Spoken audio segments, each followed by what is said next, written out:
Olá, o programa Casulo está no ar. Hoje vamos falar sobre o Univida e também a situação do idoso no Brasil. Para entender melhor como está essa situação, a convidada de hoje é a professora Kátia Ploner. Mas antes disso, antes de conversar com a professora, vamos ver uma reportagem da repórter Laís Lara. Hoje eles dançam, caminham, fazem pedaladas, viajam e navegam na internet, bem diferente da figura dos avós de antigamente. O perfil do novo idoso mostra que a chamada terceira idade está mais ativa, influencia no mercado consumidor e possui mais autonomia.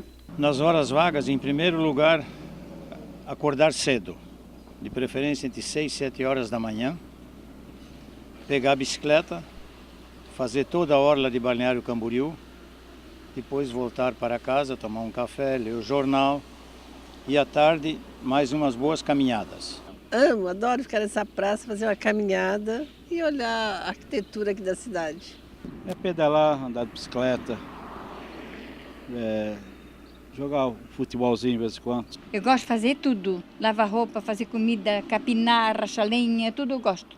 Eu acho assim, é bom a gente fazer de tudo que a gente tem vontade, né? Porque se a gente já está velha, ainda fica sentada, esperando que os outros façam pra gente, a gente tem saúde, não pode, né, nega? Eu acho que não, né? Não sei. Gosto de vir passear aqui na praça, gosto de ver os navios, gosto de caminhar. Essa cidade é muito bela, eu adoro. Eu vim de Brasília, mas eu adoro isso aqui de paixão. E tão cedo eu não vou embora daqui. Vocês vão ter que me aturar.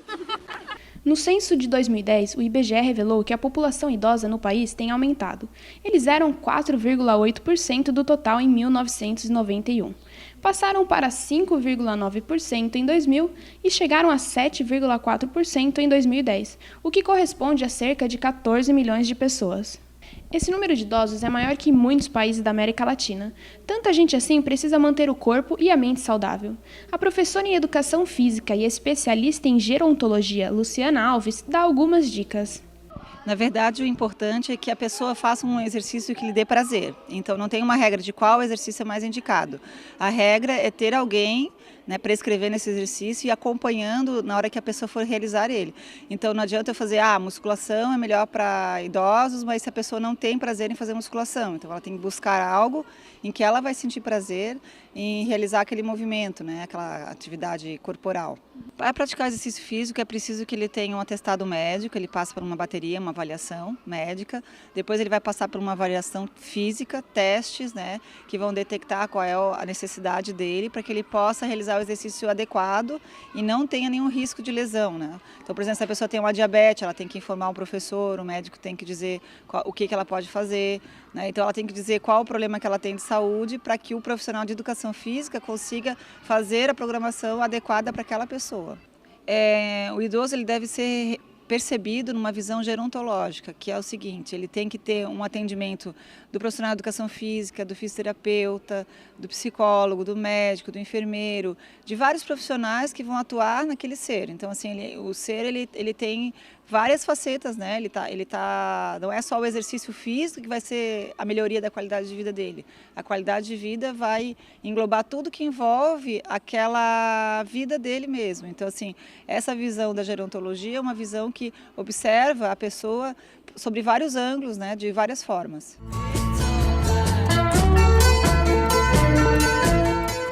Professora Kátia, que idoso é esse que chega aqui hoje na universidade, né? Qual é o perfil desse idoso que a gente tem hoje no Brasil? Os idosos de hoje, como dizem alguns autores, eles estão rejuvenescendo, né? A população está envelhecendo, mas o idoso está rejuvenescendo, porque antigamente, a 1960, 1970, as pessoas com 50, 60 anos já estavam dentro de casa, né? Hoje, aos 50 anos, tem muitas mulheres que estão começando a fazer essa saída de casa e buscando, então, grupos de terceira idade, universidade de terceira idade, a participação social. Tem muitos homens que aproveitam esse período que já estão aposentados, né, aos 65, 70 anos, e participam de conselhos, né, no Conselho Municipal de Idosos a gente tem várias pessoas com mais idade, participam da sociedade realmente atuando em diferentes frentes, né. Mas o que mudou? A gente parou de envelhecer nos últimos tempos? O que mudou?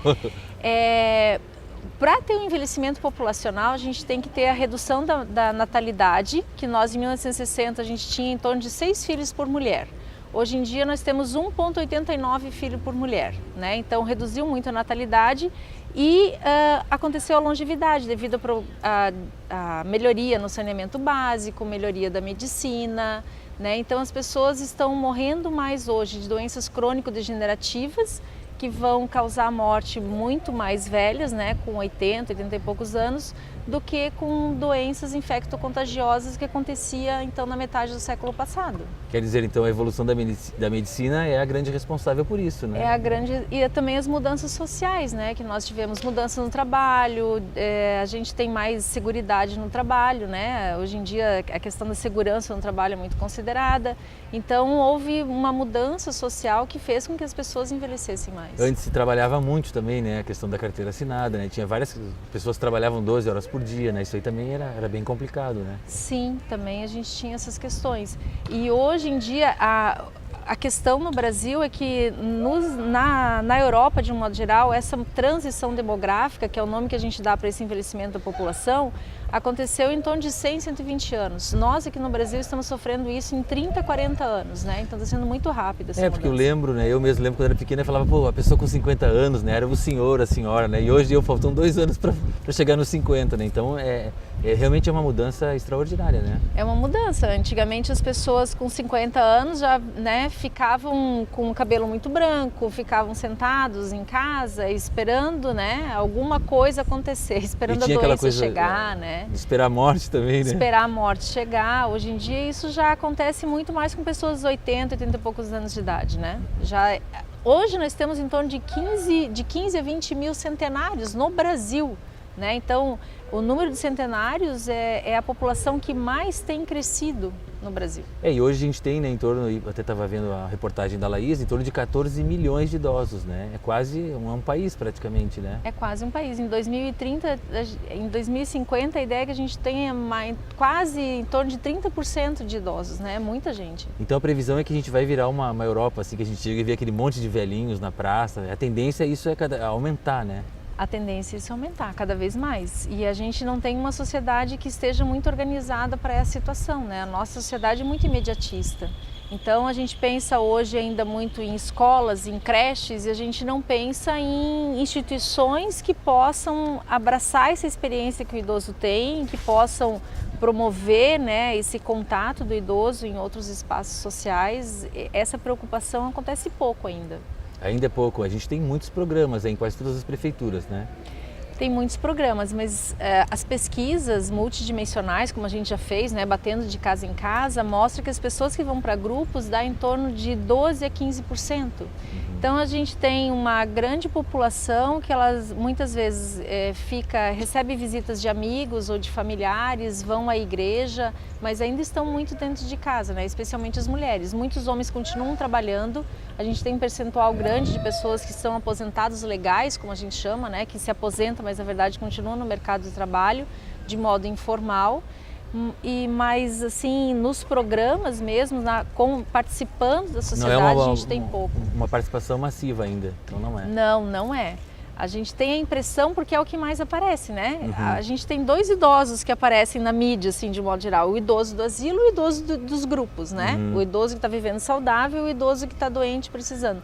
Mas a gente tem no meio disso, tem uma grande mescla de idosos que não tem visibilidade social. E o que a senhora recomenda hoje? Assim, a pessoa se aposenta, né? Quem se aposentou e parou de trabalhar tem que procurar uma atividade, né? A Organização Mundial de Saúde diz isso, né? A gente prega hoje envelhecimento ativo, porque quem realmente para de trabalhar, para de fazer as coisas que lhe dão prazer, para de fazer atividades, sejam elas quais forem, né? Se você gosta de pintar, então vai pintar, gosta de dançar, vai dançar. Enfim, gosta de cantar, participa disso, né? Mas a participação social e a atividade física, a alimentação saudável, né, é um tripé que possibilita com que o idoso viva bem. Porque a gente tem um grande número de pessoas envelhecendo e algumas estão envelhecendo bem. Quem não faz essas coisas, a tendência é a pessoa ficar em casa. Quanto mais ela fica em casa, mais ela se alimenta mal. Quanto mais ela se alimenta mal, mais doente ela fica e vai entrando num ciclo vicioso, né? Quer dizer, ela tem que procurar, né, no seu bairro, né, tentar fazer alguma atividade, né? Fazer uma atividade, hoje em dia tem tantas pessoas, né? Tem as várias igrejas, tem tantas pessoas que precisam, né, de apoio, tem tantas atividades voluntárias que podem ser feitas. A pessoa não precisa, porque não tem um trabalho formal, ficar em casa, né? E hoje, assim, o brasileiro já está valorizando o seu idoso, né? Porque sempre se falava, né? O idoso é o descarte, né? Aquela coisa, não serve, vai para casa, né? Então, ao contrário do Oriente, né? Que o Japão, principalmente, né? Que valoriza o idoso, né? Não coloca ele em asilos, aquela coisa toda. Quer dizer, isso já mudou na gente ou não? Como é que está isso?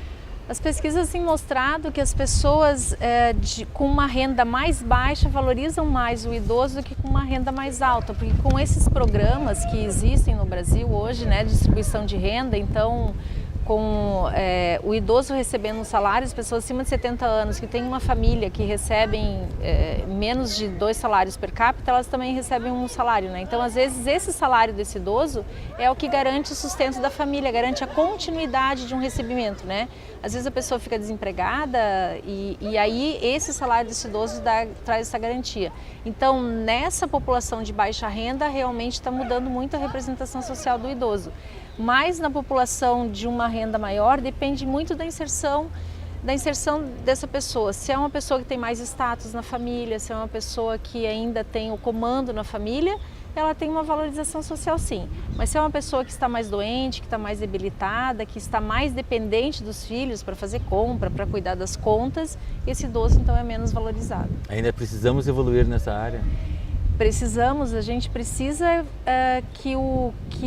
entender que esse idoso é uma experiência viva e tem muitas coisas para nos passar. E sempre tem, basta a gente ouvir, né? Que ele já passou por todos os problemas que a gente ainda está passando, né? E por muitas histórias, né? Estávamos falando há pouco a respeito das histórias da universidade, né? Então, quantas pessoas conhecem tantas histórias que tem para contar, né? E isso é de uma riqueza fundamental. Só quem valoriza o idoso, a experiência, entende o quanto essa história viva, contada com sentimento, contada a partir da própria experiência, tem valor, né? Tá certo. Obrigado, professora Kátia, por enquanto. A gente vai fazer um intervalo, mas antes você fica com o Casulo Quer Saber.